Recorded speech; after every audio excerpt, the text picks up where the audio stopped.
WhatsApp guys, my name is Ritesh and I welcome you to one more chapter with us. आज हम लोग शुरू करने वाले चैप्टर नंबर 18 का पहला part.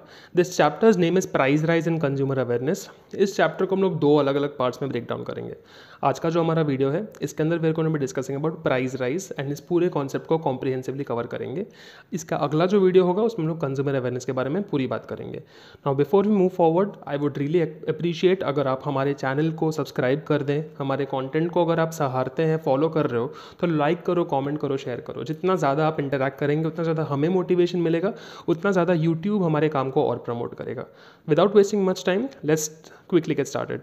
The first point that we need to understand is जो हम लोग चैप्टर का नाम पढ़ रहे हैं, प्राइस राइज। प्राइस राइज है क्या? Now price rise has been defined as continuous and constant rise in price in different fields at a high rate. इसका मीनिंग क्या है? सिर्फ एक या दो चीज़ों के भाव नहीं बढ़ रहे। ओवरऑल इकोनॉमी में जितने भी अलग अलग फील्ड्स हैं, अलग अलग इंडस्ट्रीज़ हैं, उन हर जगह पे हर प्रोडक्ट का प्राइस कॉन्स्टेंटली इंक्रीज होते जा रहा है। ऐसा नहीं कि एक बार इंक्रीज हो गया या फिर उसके बाद स्टेबल रह गया। कॉन्स्टेंटली एंड कंटिन्यूसली जो है चीज़ें होती जा रही है, प्राइजेस बढ़ते जा रहे हैं। पिछले साल 10 रुपये प्राइस था, इस साल 12 रुपये हुआ, अगले साल 15, उसके अगले साल 18। एवरी ईयर कॉन्स्टेंटली प्राइजेस जो है वो बढ़ते जा रहे हैं। और ये सिर्फ एक जगह पे नहीं हो रहा है, एक इंडस्ट्री या एक प्रोडक्ट में नहीं हो रहा, हर एक फील्ड ऑफ इकोनॉमी में हो रहा है। तो इसका मीनिंग क्या? हमारा average pricing, general price level in the economy in itself is going up. इस चीज़ को हम लोग प्राइस राइज या इन्फ्लेशन भी कहते हैं। ठीक है, तो हमें ध्यान में क्या रखना है? It is a continuous and constant rise जो हर फील्ड में होता है, और ये थोड़ा छोटा मोटा नहीं है, ये रिलेटिवली ज़्यादा है, ज़्यादा रेट से है। ठीक है, तो आज अगर 10 रुपये की चीज़ 2-3 साल बाद 11 रुपये की हो जाती है तो वो स्वाभाविक चीज़ है, क्योंकि सारी चीज़ें ओवरऑल उनके प्राइजेस बढ़ने वाली है। बट जो चीज़ पहले 10 रुपये की थी आज अचानक से वो 15 या 20 रुपये की हो जाती है, तो कॉन्स्टेंटली इतना ज़्यादा इंक्रीज जस्टिफाइबल नहीं है। तो इतना जो ज़्यादा इंक्रीज हुआ है इसी को हम लोग क्या बोलेंगे? We will refer to this as price rise और we will refer to this as inflation. अब ये जो हमारा कॉन्सेप्ट है, इसको देख के आपको लग रहा होगा या समझ के सुन के आपको लग रहा होगा कि बॉस ये तो बहुत नेगेटिव चीज़ है। बट हर एक कॉन्सेप्ट का एक पॉजिटिव साइड होता है और एक नेगेटिव साइड होता है। अब प्राइस राइज का पॉजिटिव साइड क्या है ना, वो हम लोग देखते हैं। आपके टेक्स्ट बुक में एक लाइन लिखी हुई है that price rise with stability is beneficial for our economy. अब बेनिफिशियल है तो कैसे है वो देखते हैं। आज अगर प्राइस राइज हो रहा है, इसका मीनिंग ये है कि जितने भी प्रोडक्ट्स हैं वो मार्केट में ज़्यादा रेट पे बिक रहे हैं। इसका मीनिंग प्रोडक्ट्स का या चीज़ों का selling price is more than the cost price. अब सेलिंग प्राइस अचानक से बढ़ जा रहा है तो इसका मतलब प्रॉफिट भी बढ़ेगा। जब प्रॉफिट एक इंडस्ट्री में बढ़ता है ना, तो उसके वजह से क्या होता है, बाकी जो प्रोड्यूसर्स हैं उनको लगता है कि बॉस अरे ये इंडस्ट्री तो बहुत बढ़िया है, इस इंडस्ट्री में अपने को बिजनेस करना चाहिए। तो वो लोग इस इंडस्ट्री में आने के लिए ज़्यादा इन्वेस्टमेंट करते हैं। ठीक है, जब एक इंडस्ट्री में ज़्यादा इन्वेस्टमेंट हो रहा है तो उसकी वजह से क्या होगा? प्रोडक्शन फैसिलिटीज़ जो है वो बिल्डअप होंगी, फैक्ट्रीज़ बनेंगी, नए नए इंडस्ट्री सेटअप होंगे। जो ये फैक्ट्रीज़ बनेंगे, इंडस्ट्री सेटअप होंगे, वहाँ पे एम्प्लॉयमेंट जनरेशन होगा।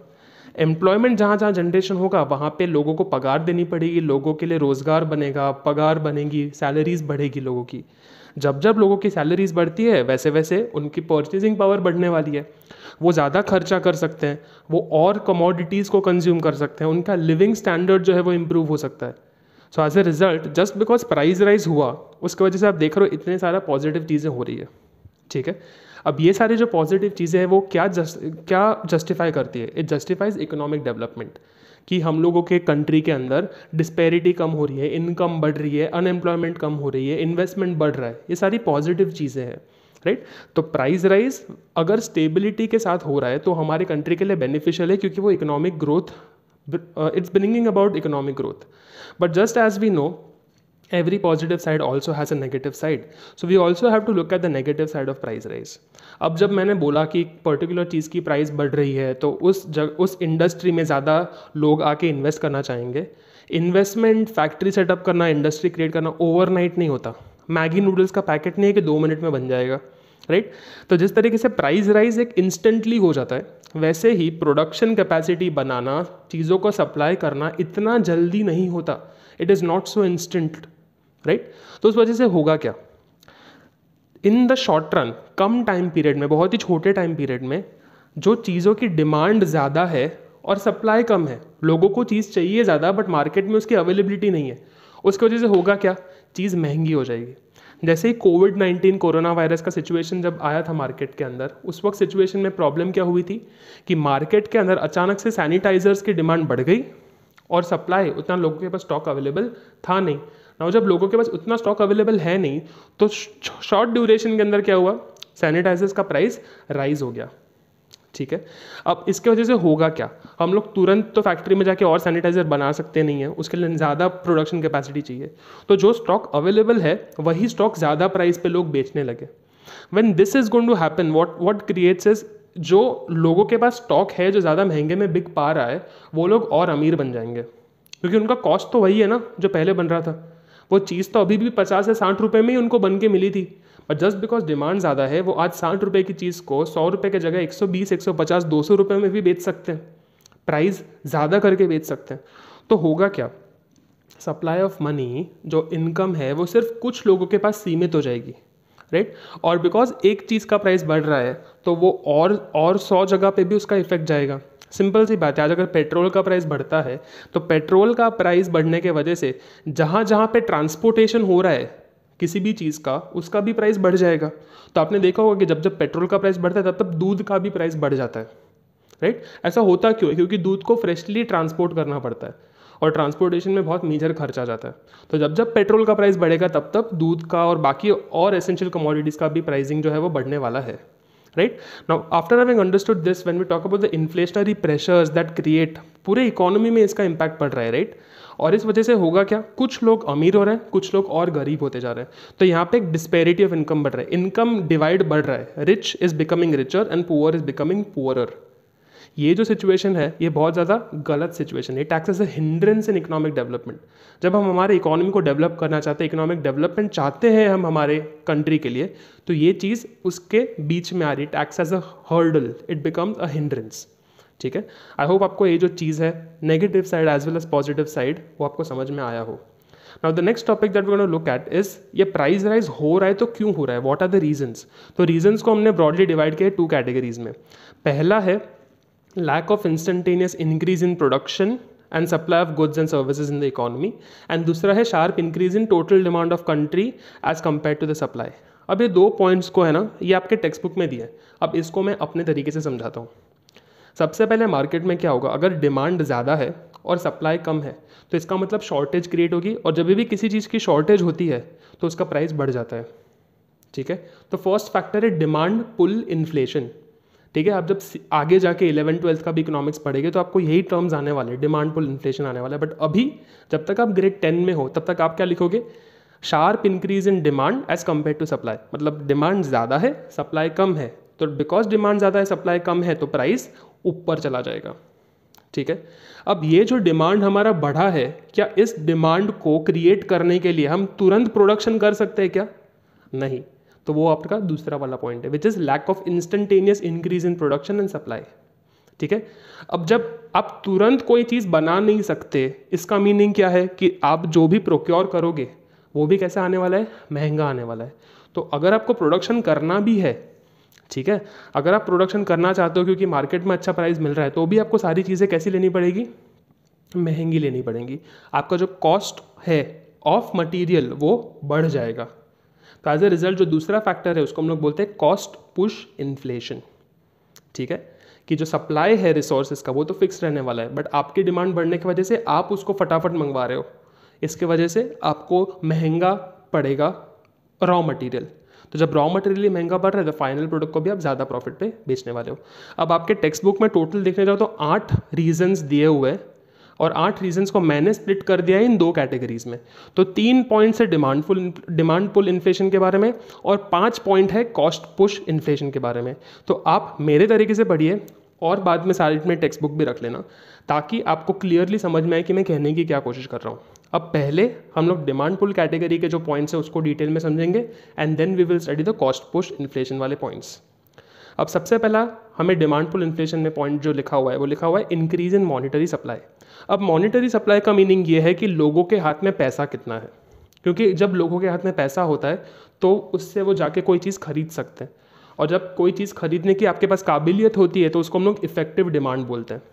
ठीक है, so money supply brings purchasing power, and purchasing power होने की वजह से आप मार्केट में डिमांड कर सकते हो, और जब डिमांड बढ़ती है बट सप्लाई नहीं बढ़ता तो भाव मार्केट में इंक्रीज हो जाता है, जो इसका हम लोग फैक्टर पढ़ ही रहे हैं।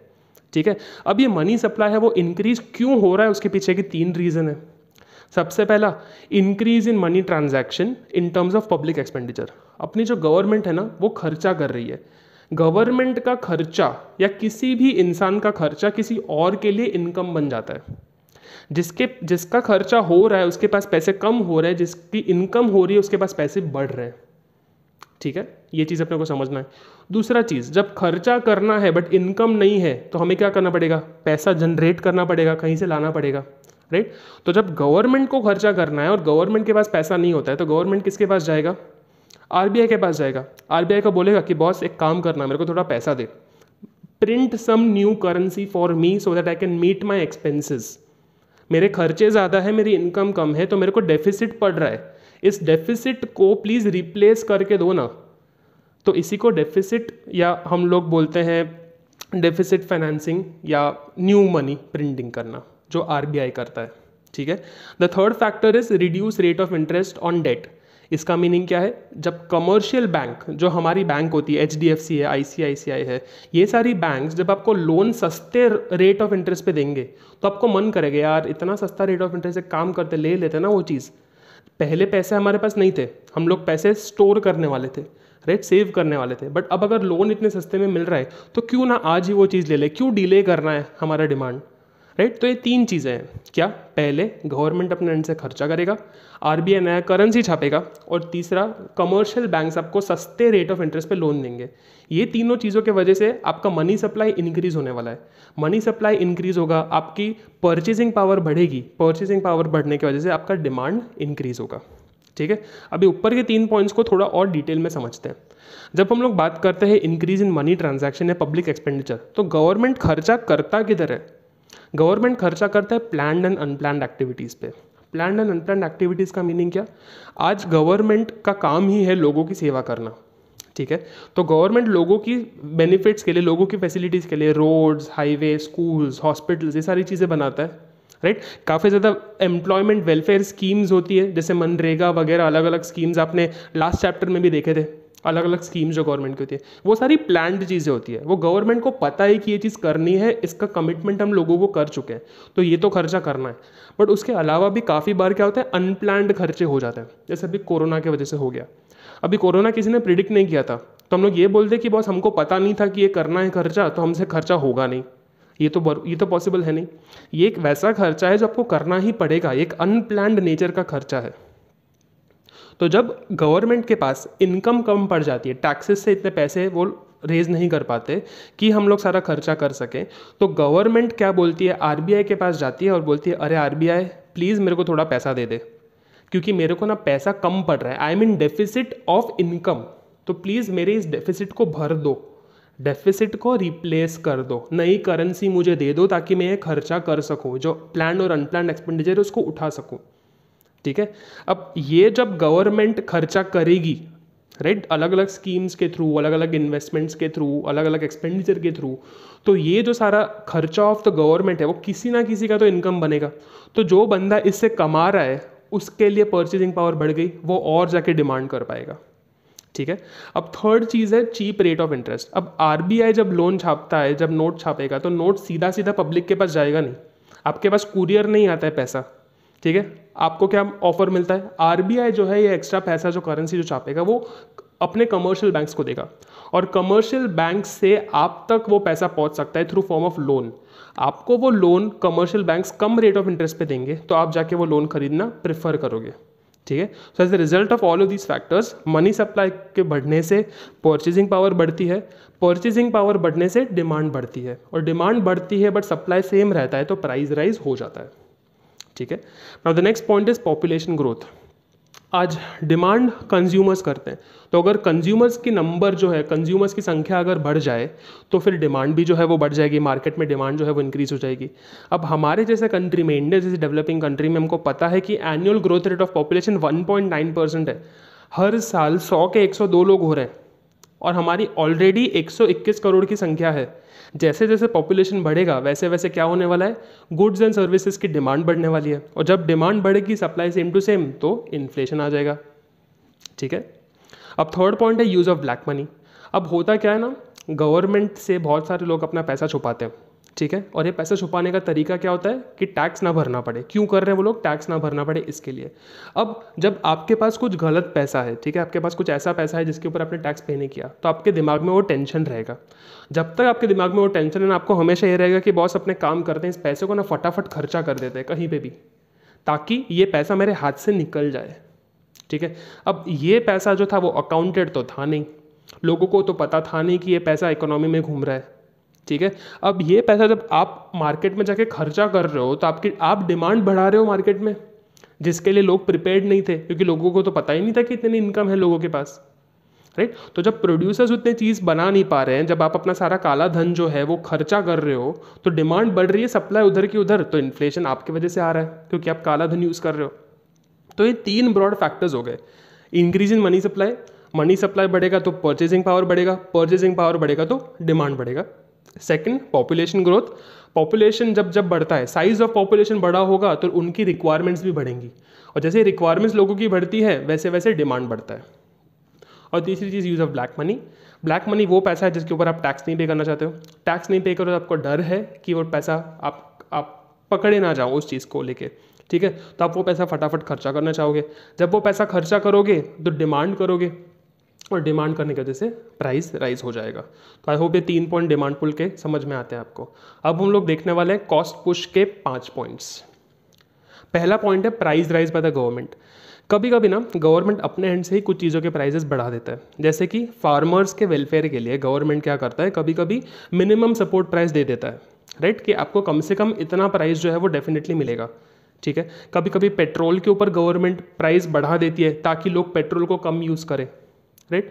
अब ये सारी जो चीज़ें होती है इसके वजह से होता क्या है, द लॉजिक इज गवर्नमेंट चाहता है कि इन एरियाज़ में हम लोग उसका डिमांड कंट्रोल करें, इन एरियाज़ में हम लोग किसी ना किसी तरीके से यूजेज को प्रमोट करें या डिस्करेज करें। राइट।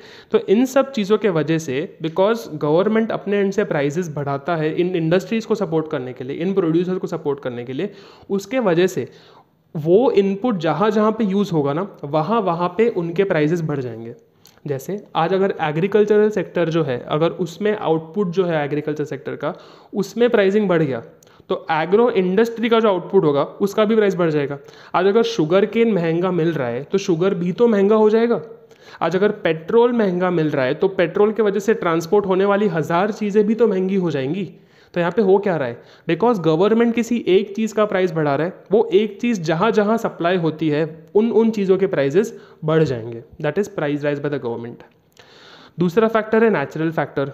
नेचुरल फैक्टर का मीनिंग क्या है, कभी कभी क्या हो जाता है ना, जब किसी चीज़ का डिस्ट्रक्शन हो जाता है, कोई चीज़ बिगड़ जाती है तो उसकी शॉर्टेज हो जाती है, कमी हो जाती है, और जैसे ही शॉर्टेज हो जाएगी तो उसके वजह से उसके प्राइस बढ़ जाती है। अब ये जो शॉर्टेज है या तो नेचुरली क्रिएट हो सकती है तो मैन मेड तरीके से क्रिएट हो सकती है। नेचुरली कैसे क्रिएट होगी, because of any natural disaster, कोई कैलामिटी की वजह से। तो शायद बहुत ज़्यादा बारिश गिर रही है, बिल्कुल भी बारिश नहीं गिर रही है, ड्रॉट हो रहा है, अर्थक्वेक हो गया, फ्लड्स हो गए, सुनामी आ गए, साइक्लोन आ गया, ये सारे नेचुरल फिनोमिनन की वजह से क्या होगा, डिजास्टर्स की वजह से शॉर्टेज क्रिएट होगा, शॉर्टेज की वजह से प्राइस राइज क्रिएट होगा। अब दूसरा हो सकता है मैन मेड डिजास्टर्स भी हो सकते हैं, जैसे स्ट्राइक्स, रायट्स, लॉकआउट्स, ये सब चीज़ें हो सकती है जहाँ पे लोग जो है वो सारी चीज़ों को तबाही कर रहे हैं, डिस्ट्रॉय कर रहे हैं। तो ये सब जो है, ये सारे कैलामिटीज़ के टाइम पे प्रोडक्शन तो हो नहीं रहा, जो चीज़ बन रखी है उसमें भी शॉर्टेज आ रही है और उसके वजह से प्राइस राइज हो रहा है। तो ये था सेकेंड फैक्टर। तीसरा जो फैक्टर है हम लोग स्टडी करने वाले, इंक्रीज इन एक्सपोर्ट्स। अब हमारी जो गवर्नमेंट है ना वो क्या चाहती है कि हम लोग इंडिया से बाहर सामान बेचें और बाहर का पैसा हमारे कंट्री में लेके आए। तो हम एक्सपोर्ट्स जो है वो चाहते हैं कि हमारे यहाँ पे अच्छा खासा बाहर के डॉलर्स इंडिया के अंदर आए।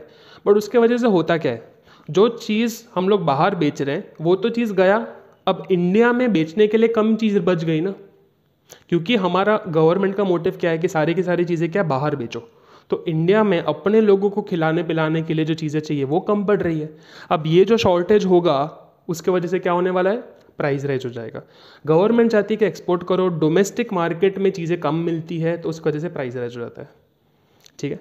अब आ जाते हैं चौथे पॉइंट पे, which is high price of raw material. अब high price of raw material का सिंपल सा फंडा ये है कि जब शॉर्टेज होती है किसी भी रॉ मटेरियल की तो उसके वजह से क्या होने वाला है, हमारा फाइनल प्रोडक्ट जो है उसका भी प्राइस बढ़ेगा। अब ये जो रॉ मटेरियल का प्राइस बढ़ गया है वो क्यों बढ़ा होगा, ये बाकी के तीन जो पहले पॉइंट्स हमने पढ़े वो या तो गवर्नमेंट ने कुछ झोल किया है, इसमें गवर्नमेंट ने प्राइस राइज किया है, या फिर नेचुरल फैक्टर्स की वजह से शॉर्टेज आई है, या फिर एक्सपोर्ट में इतना सारा सामान हम लोगों ने बेच दिया है कि लोकल मार्केट में लोगों को सपोर्ट करने के लिए सामान बचा ही नहीं है। ठीक है। अब सेम तरीके से यहाँ पे अगर आप स्क्रीन पे देखो लिखा हुआ है buyers are labour providers who demand greater wages to afford goods and services. अब इसका मीनिंग क्या है, जब आसपास हर चीज़ की प्राइसेस बढ़ रही है तो उसकी वजह से आपके जो लेबरर्स हैं जो आपके यहाँ पे काम करते हैं वो क्या बोलेंगे कि बॉस देखो हमने पोसा तो नहीं, हम लोग जब बाहर जाते हैं ना मार्केट में तो हमें भी अपना घर चलाना है, तो बाहर चीज़ें इतनी महंगी हो गई है ना तो हमसे इतने कम सैलरी में काम नहीं किया जाएगा, तो आप हमारा सैलरी बढ़ाओ। तब जब सैलरी बढ़ेगा तो सैलरी बढ़ने की वजह से क्या हो जाएगा, वो जो सेलर है वो अपना प्राइस और बढ़ाएगा, वो प्राइस अभी भी अनअफोर्डेबल होगा तो ये लेबरर्स क्या बोलेंगे हमारा सैलरी और बढ़ाओ। तो ये साइकिल चलता रहेगा कि फाइनल प्रोडक्ट का प्राइस बढ़ रहा है, उस प्राइस को अफोर्ड करने के लिए लेबरर बोलेगा कि मेरा पगार बढ़ाओ, पगार बढ़ेगा तो फाइनल प्राइस वापस बढ़ेगा। तो ये जो प्रोसेस है वो कंटिन्यूस रहने वाला है, ये इट्स अ विशियस साइकिल कि प्राइस राइज जो है वो होते रहेगा। आई होप समझ में आ रहा है। अब लास्ट जो पॉइंट है वो है मैल प्रैक्टिसेस बाय प्रोड्यूसर्स। अब मैल प्रैक्टिसेस बाय प्रोड्यूसर्स आपके लिए ज़रूरी रहेगा, इसमें से आपको काफ़ी ऑब्जेक्टिव क्वेश्चंस भी आ सकते हैं। अब पहला मैल प्रैक्टिस है स्मगलिंग। स्मगलिंग का मीनिंग ये है कि आप मार्केट के अंदर चीज़ें लेके आ रहे हो बिना किसी को बताए, बिना टैक्स पे किए। ठीक है। तो जब आप स्मगलिंग करते हो तो स्मगलिंग के वजह से होता क्या है, आप मेरे को ये बताओ। स्मगलिंग किए हुए चीज़ों के वजह से आप ज़्यादा कहीं ना कहीं डिमांड क्रिएट कर रहे हो। जो चीज़ पहले बेच नहीं रहे थे, जो चीज़ बाहर मार्केट में महंगी मिल रही है वो चीज़ आप सस्ते में बेच रहे हो, तो आप क्या कर रहे हो, ज़्यादा डिमांड क्रिएट कर रहे हो, मनी सप्लाई जो है वो बढ़ा रहे हो। ठीक है। सेकंड क्या है, ब्लैक मार्केटिंग। ब्लैक मार्केटिंग का फंडा क्या है कि आप चीज़ों को जो है ना वो इलीगली बेच रहे हो, बिना बिल के बेच रहे हो। अब जो चीज़ आपने स्मगलिंग की होगी वो चीज़ तो आप क्या करोगे, वो आप ऐसे तो बेचने वाले हो नहीं बिल बना के, क्योंकि वो इलीगल एक्टिविटी है। तो अगर आप स्मगलिंग करो तो ब्लैक मार्केटिंग भी करोगे। ठीक है। तो आप आर्टिफिशियल शॉर्टेज क्रिएट करने की कोशिश करोगे। ठीक है। थर्ड पॉइंट है होल्डिंग, जो है आर्टिफिशियल स्कैर्सिटी, ये उसी के ऊपर से आया। जब आपको पता है कि मार्केट में प्राइस बढ़ने वाला है तब अभी से चीज़ें बचा के रखोगे। ठीक है। अभी से चीज़ बचा के रखोगे। आप क्या बोलोगे, माल छैच नहीं, आप बोलोगे कि मेरे पास माल सप्लाई करने के लिए नहीं है, तो क्या हो जाएगा, प्राइसेस जो है वो मार्केट में बढ़ेंगे और फिर जब प्राइस बढ़ गए ना फिर आप अपना बचाया हुआ माल बेचोगे। इसको हम लोग क्या बोलते हैं, होल्डिंग। ये एक सबसे इंपॉर्टेंट पॉइंट है। ठीक है। ब्लैक मार्केटिंग का मीनिंग क्या है, आप इलीगली चीज़ें बिना बिल के बेच रहे हो। स्मगलिंग का मीनिंग क्या, बाहर से चीज़ें लेके आ रहे हो बिना टैक्स पे किए। ठीक है, बाहर के देशों से।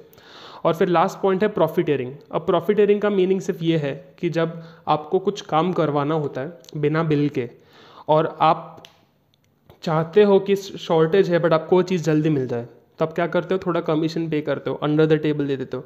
आप बोलते हो कोई सेटिंग था से करो ना, कहीं सेटिंग करी आपको हमने, तो जो चीज़ 100 रुपये की होती है वो आप क्या करते हो, 120 रुपये में परचेज कर लेते हो। राइट। तो स्मगलिंग हो रहा है, ब्लैक मार्केटिंग हो रहा है, होर्डिंग हो रहा है, ये सब कौन कर रहा है, प्रोड्यूसर्स कर रहे हैं। अभी प्रोड्यूसर्स को आप कैसे सपोर्ट कर रहे हो, उनको प्रॉफिटेरिंग करके कर रहे हो। तो ये तो तीन जो खराब चीज़ें हैं ना, इसको आप रोक सकते हो। पहले तो वो चीज़ सस्ती लेके आ रहे हैं स्मगलिंग करके बिना टैक्स पे किए। दूसरी चीज़, वो लोग ये चीज़ को इलीगली बाहर मार्केट में बेच रहे हैं। जो चीज़ सस्ते में बेची जा सकती है उसको महंगे में बेच रहे हैं। वो थर्ड चीज़ जो कर रहे हैं वो होल्डिंग कर रहे हैं, आर्टिफिशियल स्कैर्सिटी क्रिएट कर रहे हैं, और ये सब कर रहे हैं वो खुद का प्रॉफिट कर रहे हैं, जिसको प्रॉफिटेरिंग बोलते हैं। तो ये सारे मैल प्रैक्टिसेस के चलते भी मार्केट में जो है वो प्राइजेस महंगे हो जाते हैं, लोगों को वो चीज़ कम में मिलती है, मतलब they get lesser of the thing because of the shortage, they have to pay a higher price. I hope ये सारी चीज़ें जो है वो समझ में आपको आई हो। Now we move on to the point कि बॉस प्राइस राइज क्या होता है, कैसे होता है, वो तो समझ में आया। अब इसका इम्पैक्ट क्या है। अब एक चीज़ समझनी है आपको कि प्राइस राइज जो है ना, ये ख़राब चीज़ तो है बट इसका इम्पैक्ट सबसे ज़्यादा जो है वो गरीब लोगों को होता है। क्योंकि आज अगर आप अमीर हो, आपके खुद के बिजनेस, आपका खुद का फैक्ट्री है, तो अगर आपको आगे चीज़ महंगी में मिल रही है तो आप बेचोगे भी महंगा, तो आप तो जिस लेवल पे थे उस लेवल पे ही रहने वाले हो। बट जो सबसे गरीब लोग हैं उनकी पगार तो आप बढ़ाने वाले हो नहीं इतने ज़्यादा जल्दी। राइट। तो उन लोगों को जो है वो बहुत ज़्यादा इनिशियल स्टेजेस में जब तक वो हायर वेजेस डिमांड नहीं कर सकते तब तक उनको मिजरेबल कंडीशन में रहना पड़ेगा, राइट। अब जब प्राइजेस बढ़ गए हैं, प्राइजेस बढ़ने के वजह से आपकी इनकम कम बढ़ रही है तो आपकी सेविंग्स कम हो जाएंगी। जब आपकी सेविंग्स कम हो जाती है तो मार्केट में कैपिटल जनरेशन नहीं होता। कैपिटल जनरेशन मतलब आप पैसे इन्वेस्ट नहीं करते कहीं पे भी, राइट। आप डिमांड नहीं करते ज़्यादा क्योंकि जो इनकम है वही कम पड़ रही है, तो आप कहाँ से कैपिटल जनरेशन करोगे, राइट। अब जब कैपिटल मार्केट में जा नहीं रहे, जब आप इन्वेस्ट नहीं कर रहे हो, जब बैंक में पैसा नहीं डाल रहे हो, आप शेयर्स नहीं खरीद रहे हो, तो उसके वजह से बाकी बिजनेसेस जिनको पैसा मिलने वाला था उनको भी पैसा नहीं मिलता, तो फ्यूचर का जीडीपी ग्रोथ भी रिस्क में आ जाता है, राइट।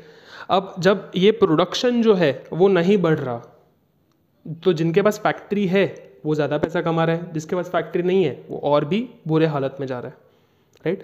तो जब कैपिटल जनरेशन नहीं होगा ना, जब पैसा इन्वेस्ट नहीं होगा तो नए इंडस्ट्री सेटअप नहीं होंगे, तो नया एम्प्लॉयमेंट भी जनरेट नहीं होगा, राइट। तो प्रोडक्शन तब तक नहीं होगा जब तक हमारे पास कैपिटल जनरेशन नहीं हो रहा है, और कैपिटल जनरेशन नहीं हो रहा है क्योंकि सेविंग्स नहीं है प्राइस राइज की वजह से। तो सारे के सारे पॉइंट्स ना इंटरलिंक्ड है, आपको ये चीज़ समझनी पड़ेगी। फोर्थ पॉइंट पे हम लोग आ जाते हैं, price rise makes are goods expensive for foreign market reducing exports. जब हमारे कंट्री में ही प्राइस राइज हो रहा है और हमारी कंट्री एक डेवलप्ड कंट्री मानी जाती है, जब हमारे कंट्री में कोई क्यों आएगा, क्योंकि उसको यूएस, यूके, कनाडा के कंपैरिजन में हमारे कंट्री में चीज़ें सस्ती मिल रही है, तभी वो यहाँ पे आके खरीद रहा है। अगर हमारे कंट्री में भी चीज़ें महंगी मिलने लगी तो वो यहाँ से खरीदेगा क्यों? जब हमारे यहाँ पे जो चीज़ मिल रही है वो महंगी मिल रही है और it is at the same rate जो मैं इम्पोर्ट कर सकता हूँ, तो मैं इम्पोर्ट नहीं करूँगा क्या? यहाँ पे सस्ता मिल रहा था तभी मैं यहाँ से खरीद रहा था। अब अगर यहाँ से नहीं मिलेगा तो फिर मैं बाहर से खरीदूंगा, अच्छे क्वालिटी का खरीदूंगा, राइट। तो इसकी वजह से होता क्या है, एक्सपोर्ट्स कम हो रहे हैं, जहाँ से इनकम आ रही थी फॉरेन कंट्री से वो कम हो रही है, और इम्पोर्ट्स जो है हम बाहर जो खर्चा कर रहे हैं वो बढ़ रहा है। इसकी वजह से बैलेंस ऑफ पेमेंट जो है वो खराब हो जाता है। हम लोग बाहर पैसा दे ज़्यादा रहे और बाहर से पैसा अंदर हमारे कंट्री में कम आ रहा है, ठीक है। अब लास्ट जो पॉइंट है, living standard of the people, poor people will deteriorate. ये सारी चीज़ों की वजह से जो लिविंग स्टैंडर्ड्स है लोगों के वो बुरे हो जाते हैं। तो ये 5 पॉइंट्स थे as far as impact of price rise is concern.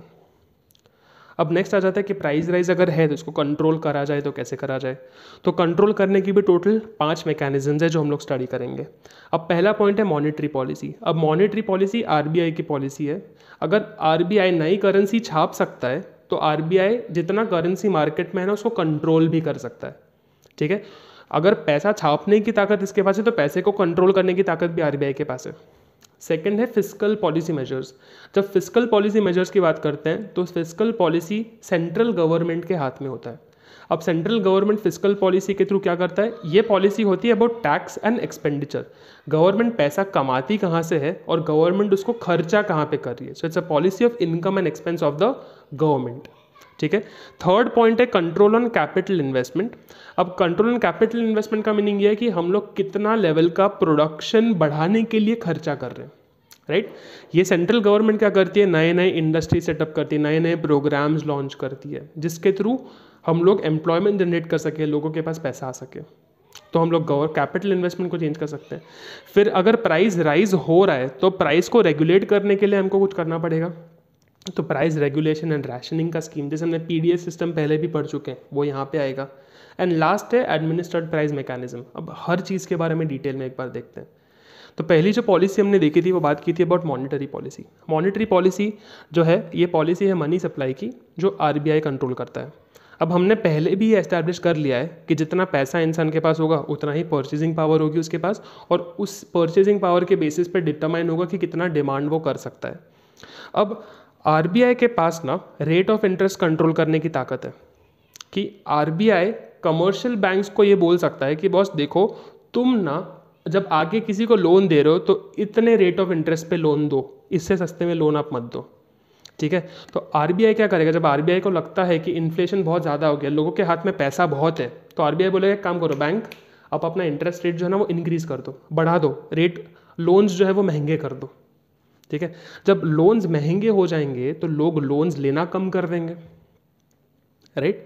फिर आरबीआई बैंक को बोलेगा क्या, एक काम करो आप ना जो सेविंग्स अकाउंट, एफडी, इन सब के ऊपर इंटरेस्ट बढ़ा दो, तो इसकी वजह से क्या होगा, जो लोग बाहर खर्चा कर रहे हैं ना, वो खर्चा बंद करके बैंक में पैसा जमा करना शुरू कर दे। ठीक है, तो interest rate on deposit and investment बढ़ा देंगे, लोन महंगे कर देंगे। दोनों ही तरीके से, लोन लेंगे नहीं तो फिर पैसा कम मार्केट में कम पैसा जाएगा। सेविंग्स और इन्वेस्टमेंट में रेट ऑफ इंटरेस्ट ज़्यादा मिलेंगे तो लोग खर्चा करने की जगह पैसा इन्वेस्ट करना शुरू कर देंगे। तो लोगों के हाथ में पैसा जो है वो कम बचेगा। जब लोगों के हाथ में पैसा ही कम बचेगा तो डिमांड कम कर पाएंगे, और डिमांड कम हो जाएगी तो प्राइस वापस कंट्रोल में आ जाएगा। ठीक है, क्योंकि डिमांड पुल के वजह से तो हमारा इन्फ्लेशन हो रहा था, तो अगर डिमांड को कंट्रोल में ले आए तो फिर हमारे लिए इन्फ्लेशन भी कंट्रोल में आ जाएगा। अब सेकेंड चीज़ है जिसको हम लोग बोलते हैं ओपन मार्केट ऑपरेशंस। अब ओपन मार्केट ऑपरेशंस है क्या, वो हम लोग देखते हैं। गवर्नमेंट कभी कभी क्या करता है ना, गवर्नमेंट के पास अपने सिक्योरिटीज़ बेचने का ऑप्शन रहता है कि गवर्नमेंट अपने एंड से कोई इनमें से बॉन्ड्स बेच देगा, सर्टिफिकेट्स बेच देगा, जिसके अंदर क्या होता है, सब लोग इन्वेस्ट कर सकते हैं। और गवर्नमेंट के द्वारा बनाया गया कोई भी सिक्योरिटी ना बहुत ज़्यादा सेफ होता है, तो लोग नॉर्मली प्रेफर करते हैं कि हम इन जगहों पे पैसा इन्वेस्ट करें जहाँ पे गवर्नमेंट के पास सेफ सिक्योरिटी। क्योंकि स्टॉक मार्केट में पैसा इन्वेस्ट करूँ, रियल एस्टेट में पैसा इन्वेस्ट करूँ, इसमें रिस्क ज़्यादा रहता है ना। बट गवर्नमेंट ऑफ इंडिया में कौन सा रिस्क, तो गवर्नमेंट अपने एंड से सिक्योरिटीज़ जो है वो लोगों तक पहुँचाता है, लोग उस सिक्योरिटी में पैसा इन्वेस्ट करते हैं। तो कमर्शियल बैंक्स, पब्लिक, हर कोई इंसान आके उस सिक्योरिटीज़ के अंदर पैसा डालेगा। जब सब लोग आके इन्वेस्ट कर रहे हैं, पैसा उसमें डाल रहे हैं, तो बाय डिफ़ॉल्ट क्या हो जाएगा, जो मनी सप्लाई है लोगों के हाथ में पैसा, वो कम हो जाएगा। And because the money supply is decreasing, तो डिमांड कम हो जाएगा, और डिमांड कम हो गया तो प्राइस राइज चेक हो गया। तो ये जो दो थे हमारे, वो क्या थे, इंस्ट्रूमेंट्स ऑफ मॉनेटरी पॉलिसी। तो मॉनेटरी पॉलिसी के थ्रू रेट ऑफ इंटरेस्ट को चेक करना है, और ओपन मार्केट ऑपरेशंस में सिक्योरिटीज़, गवर्नमेंट सिक्योरिटीज़ को सेल करके लोगों के पास से पैसा अपने पास ले लेना है ताकि डिमांड कम हो जाए। ये मॉनेटरी पॉलिसी के मेजर्स हैं। अब नेक्स्ट आ जाते हैं फिस्कल पॉलिसी। अब fiscal policy is the policy of income and expenditure of the government. अब गवर्नमेंट के पास ना टैक्स और टैरिफ की दो चीज़ें होती है। टैक्स मतलब एक डायरेक्ट तरीका है, और टैरिफ एक इनडायरेक्ट तरीका है। ठीक है, of controlling the scenario, controlling how much money supply people have. अब सबसे पहला बात यह है कि गवर्नमेंट जो है वो क्या करेगा ना, इनकम टैक्स रेट जो है वो बढ़ा देगा। जब आप इनकम कमाते हो तो गवर्नमेंट को आपको टैक्स पे करना पड़ता है। तो जब आपको गवर्नमेंट को टैक्स पे करना पड़ता है तो गवर्नमेंट क्या करेगा, गवर्नमेंट कहीं ना कहीं आपके इनकम के ऊपर टैक्स ज़्यादा कर देगा। तो अगर आप 100 रुपये कमा रहे हो तो गवर्नमेंट बोलेगा एक काम करो 40 रुपये मुझे दे दो। ठीक है, तो आपके पास बचेंगे सिर्फ 60 रुपीज़, और 60 रुपीज़ से ही आप क्या कर पाओगे, खर्चा कर पाओगे। तो अगर गवर्नमेंट को लगता है कि लोगों के पास ज़्यादा पैसा आ गया है तो गवर्नमेंट अपने टैक्स बढ़ा देगा। अगर गवर्नमेंट ने टैक्स बढ़ा दिया तो लोगों का खर्चा करना कम हो जाएगा, परचेसिंग पावर कम हो जाएगी। दूसरी चीज़ है एक्सपोर्ट एंड इम्पोर्ट कंट्रोल्स। अब गवर्नमेंट को लगता है दैट हमारे कंट्री से बाहर बहुत ज़्यादा पैसा जा रहा है, ठीक है, लोग बाहर बहुत खर्चा कर रहे हैं, या तो गवर्नमेंट क्या करेगी, गवर्नमेंट ऐसा करेगी कि इंपोर्ट के ऊपर टैक्स लगा देगी कि अगर आप बाहर से चीज़ मंगा रहे हो ना, आपको इसके ऊपर टैक्स पे करना पड़ेगा। और अगर आप एक्सपोर्ट करते हो तो गवर्नमेंट आपको बेनिफिट देगा। तो आप क्या करोगे, बाहर से खरीदने से अच्छा यहाँ से बेचना शुरू कर दोगे तो कंट्री में पैसा आएगा। ठीक है, rather than things becoming more expensive, it will be beneficial for you.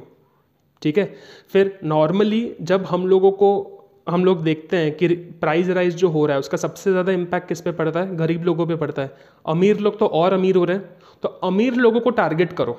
कैसे, लग्जूरियस गुड्स के ऊपर टैक्स करके। तो लग्जरीज़ के ऊपर जब हम लोग टैक्स करेंगे तो उसकी वजह से अमीर के पास हमने पैसा छीन लिया।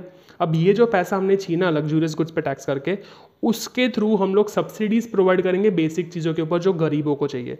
तो जो इनकम डिवाइड है वो इनकम डिवाइड को हम कम करने की कोशिश करें, जो रिच एंड पुअर के बीच का डिफरेंस है उसको कम करने की कोशिश कर रहे हैं। ठीक है, तो आई होप आपको टैक्सेशन एंड टैरिफ जो है वो समझ में आया है। ठीक है, डायरेक्ट का मीनिंग था डायरेक्ट टैक्स एंड इनडायरेक्ट का मीनिंग था इनडायरेक्ट टैक्स, बट वो आपको समझने की ज़रूरत नहीं है। आपको सिर्फ इतना समझना है कि गवर्नमेंट क्या करता है, टैक्स बढ़ाता है या टैक्सेस में कोई चेंजेस करता है जिसके थ्रू हमारा खर्चा जो है वो कम हो जाए। सेकेंड पॉइंट है पब्लिक एक्सपेंडिचर। अब पब्लिक एक्सपेंडिचर का फंडा ये है कि गवर्नमेंट जो खर्चा करती है अपने स्कीम्स वगैरह पे, उसके थ्रू लोगों के हाथ में पैसा आता है।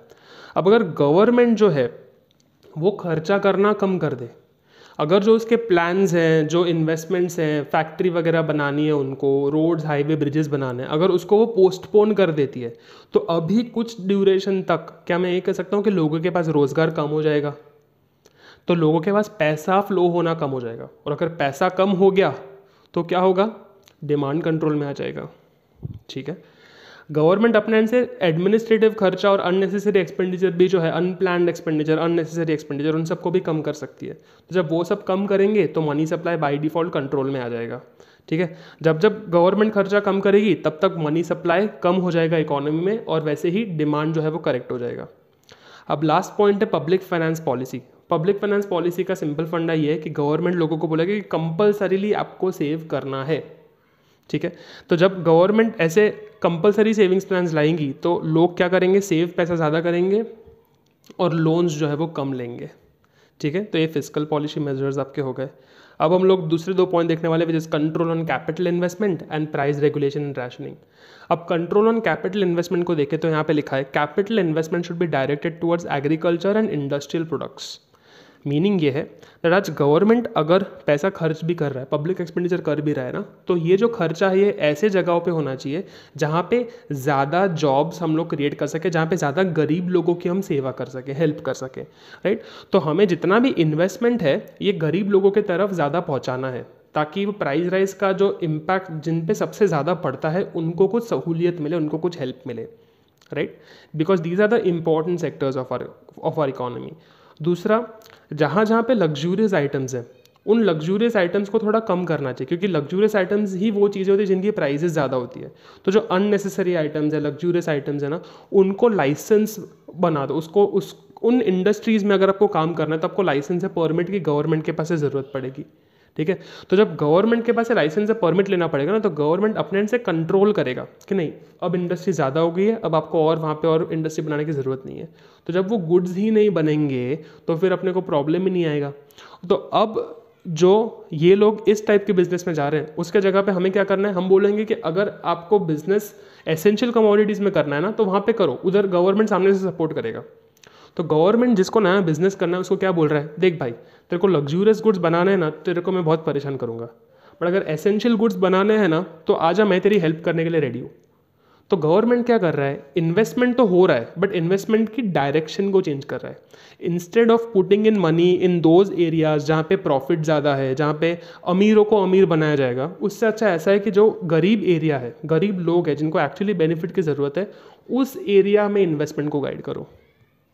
ठीक है, और लास्ट पॉइंट ये है यहाँ पे कैपिटल इन्वेस्टमेंट की, जो स्पेक्यूलेटिव एंड बेटिंग वाले जो एरियाज होते हैं ना, वहाँ से पैसा अवॉइड करो। स्टॉक मार्केट में आप पैसा इन्वेस्ट करो ना तो सिर्फ ऐसे जगहों पे इन्वेस्ट करो जिसकी वजह से एक्चुअली रोज़गार बनेगा। शॉर्ट में रिच करने वाली स्कीम्स को अवॉइड करो, गैम्बल मत करो किसी भी तरीके से। ऐसे जगह पे पैसा डालो जहाँ से आपको पता है कि प्रोडक्टिव आउटपुट कुछ निकलने वाला है, वरना बाकी सारे जगहों पे इन्वेस्ट करने का कुछ मतलब नहीं बनता। नाउ प्राइस रेगुलेशन रेशनिंग वाला पॉइंट समझ लेते हैं। अब हमारे गवर्नमेंट ने ना 1977 में पब्लिक डिस्ट्रीब्यूशन सिस्टम नाम की एक चीज़ कर दी थी।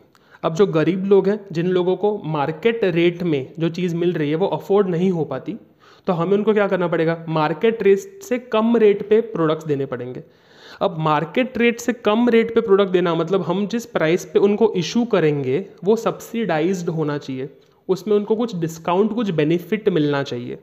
तो मार्केट प्राइस और जिस प्राइस में उनको ये चीज़ें इशू हो रही है, issue price, market price and issue price का जो गैप है, इस गैप को हम लोग सब्सिडी बोलते हैं। आई होप आपको ये चीज़ जो है वो समझ में आ रही है। अब ये सब्सिडी सिर्फ उन चीज़ों पे दी जाएगी और सिर्फ उन लोगों को दी जाएगी जिसकी सबसे ज़्यादा ज़रूरत होती है। तो लो इनकम ग्रुप्स वाले लोगों को ऐसे बेसिक चीज़ें जैसे kerosene, wheat, rice, oil and salt, इन सब चीज़ों पे सब्सिडाइज्ड रेट्स पे, इशू प्राइस पे आपको चीज़ें दी जाएगी, जिसके थ्रू क्या हो सके, मार्केट में जो आर्टिफिशियल स्कैरसिटी है उसके आप विक्टिम ना बनो। ठीक है, जो बाहर इतना ज़्यादा महंगा प्राइस हो रखा है हर चीज़ों का, वो आपको पे करना ना पड़े। ठीक है, तो आपको सस्ते रेट्स पे गवर्नमेंट आपको ये चीज़ें प्रोवाइड करेगी through the public distribution system. अब ये जो पब्लिक डिस्ट्रीब्यूशन सिस्टम है ऑपरेट करता है थ्रू फेयर प्राइस शॉप्स। तो गवर्नमेंट ने 4.92 lakhs fair price shops create किए जो इस तरीके की पीडीएस सिस्टम को सक्सेसफुली और ऑनेस्टली एडमिनिस्टर कर रहे हैं। ठीक है, जिसके थ्रू जो सबसे गरीब लोग हैं, जो पुअरेस्ट ऑफ पुअर है, जो बहुत पावर्टी लाइन के नीचे, बिलो पावर्टी लाइन वाले लोग, उन लोगों को इसका फ़ायदा हो सके और इन लोगों को वो राशन कार्ड दिए जाते हैं। ये हमने पावर्टी वाले चैप्टर में पढ़ा था। Right, now we come to the last point which talks about administered price mechanism. अब एडमिनिस्टर्ड प्राइस मैकेनिज्म का फंडा ये है कि जो प्राइस राइज बहुत ज़्यादा होता है ना, तो प्राइस राइज को एडमिनिस्टर करो, चेक करो। आप किसी भी चीज़ को करने के लिए ना हम लोग ऐसे अपने मन मर्जी से नहीं कर सकते। प्राइस राइज को करने के लिए हमें कुछ एक्ट्स हमें सेटअप करने पड़ते हैं। तो एसेंशियल कमोडिटीज़ एक्ट हम लोगों ने सेटअप किया था इन 1955। अब इस एसेंशियल कमोडिटी एक्ट के हिसाब से हम लोग क्या करते हैं, जो चीज़ें बहुत ज़्यादा एसेंशियल है उसका एक मैक्सिमम प्राइस डिसाइड कर लेते हैं। जैसे अभी रिसेंटली आपने देखा होगा जब पैंडेमिक हुआ तो सैनिटाइजर्स को इन लोगों ने एक एसेंशियल कमोडिटी डिक्लेयर कर दिया था। तो पहले जब इनिशियली जब कोरोना वायरस का न्यूज़ स्प्रेड हुआ था तो सैनिटाइज़र के कुछ भी प्राइसेस मांग रहे थे, 250 रुपये 300 रुपये इतनी छोटी सी बोतल का मांग रहे थे। फिर गवर्नमेंट ने क्या कर दिया, इसको एक एसेंशियल कमोडिटी डिक्लेयर कर दिया। और गवर्नमेंट जब इस किसी चीज़ को एसेंशियल कमोडिटी डिक्लेयर कर देता है ना, तो उसका एक रीजनेबल लेवल ऑफ प्राइस भी गवर्नमेंट खुद फिक्स कर देता है, राइट। और उसके साथ साथ गवर्नमेंट को जो लोग ये चीज़ें सप्लाई करते हैं ना, उसका एक रिकॉर्ड भी गवर्नमेंट को देना पड़ता है, ताकि हमको ये पता चले कि आर्टिफिशियली कोई स्कैर्सिटी डेवलप नहीं हो रही, कोई फालतू का होर्डिंग नहीं हो रहा है, कोई फालतू का प्रॉफिटेरिंग नहीं हो रहा है, ठीक है। तो यहाँ पे गवर्नमेंट करना क्या चाहती है, we want to ensure prevention of anti social activities. तो इस वजह से गवर्नमेंट क्या कर रहा है, पासा सेटअप किया है, prevention of anti social activities act. अब ये जो हमने ऊपर वाली बात की थी ना कि हमें रिमूवल ऑफ आर्टिफिशियल स्कैर्सिटी वगैरह करना है, तो गवर्नमेंट क्या करेगा, इन लोगों को बोलेगा कि बॉस तुम स्टॉक रजिस्टर मेंटेन करो, कितना माल आ रहा है, कितना माल कहाँ पे जा रहा है, कितने प्राइस पे आप बेच रहे हो, वो चीज़ मेरे को बताओ। तो अगर आप आर्टिफिशियल स्कैर्सिटी नहीं करो ना, क्रिएट नहीं करोगे, तो प्राइस वैसे ही स्टेबल रहने वाला है। और अगर आप कुछ गलत करते हो, अगर आप होल्डिंग करते हो, अगर आप ब्लैक मार्केटिंग करते हो, अगर आप प्रॉफिटेरिंग करने की कोशिश कर रहे हो, तो आपके ऊपर बहुत ज़्यादा प्यूनिटिव एक्शंस, आपको बहुत ज़्यादा पनिशमेंट, आपको बहुत ज़्यादा पेनल्टी पे करना पड़ेगा, ठीक है, अगर आप कुछ गलत कर रहे हो तो, राइट। अब इन सब चीज़ों में एसेंशियल कमोडिटीज़ कौन सी है वो हमें देखना है। तो rice, wheat, oil, gas, kerosene, sugar, salt, ये सब तो चीज़ें कौन सी थी जो पीडीएस स्टोर के थ्रू दी जाती है, उनको तो हमने बोल ही दिया है। बट उसके अलावा भी हम लोगों ने aluminium, iron, railway freight, life saving drugs, इन सब चीज़ों को भी हमने एसेंशियल कमोडिटीज़ बोला गया है, क्योंकि ये सारी चीज़ें हमारे इकोनॉमी के लिए बहुत ज़्यादा ज़रूरी है, राइट। तो इनको एसेंशियल कमोडिटीज़ डिक्लेयर करना ज़रूरी हो जाता है। अब अगर कोई भी सेलर अपने एंड से कोई एसेंशियल कमोडिटी के साथ छेड़छाड़ी कर रहा है, कोई एंटी सोशल एक्टिविटी कर रहा है, तो उसके अगेंस्ट केस दर्ज किया जाएगा अंडर बोथ दीज एक्ट्स, उसको पेनल्टी पे करनी पड़ेगी। और इन सब चीज़ों के थ्रू गवर्नमेंट चाहता है कि कंज्यूमर जो है वो वेलफेयर में रहे, प्राइस जो है वो कंज्यूमर को तोड़े नहीं। ये सब पूरी कथा हम लोगों ने जो की, इसमें हमारा प्राइस राइज जो है वो ख़त्म होता है। आई होप आपको ये सब समझ में आया। अगर नहीं समझ में आया तो प्लीज़ कमेंट करके मुझे बताओ, मैं ट्राई करूँगा कि मैं कमेंट में आपका जो भी डाउट है वो रिजॉल्व कर सकूँ। अगर मुझे लगता है कि कोई एक पर्टिकुलर पॉइंट पे और ज़्यादा डिटेल में समझाने की ज़रूरत है, तो सिर्फ उस छोटे टॉपिक के लिए मैं शायद एक और वीडियो बना के आपके सामने रख दूँ। बट आई होप ये पॉइंट जो है समझ में आ रहे हैं, अगर नहीं आ रहे तो प्लीज़ बताइएगा मुझे, ठीक है। That's going to be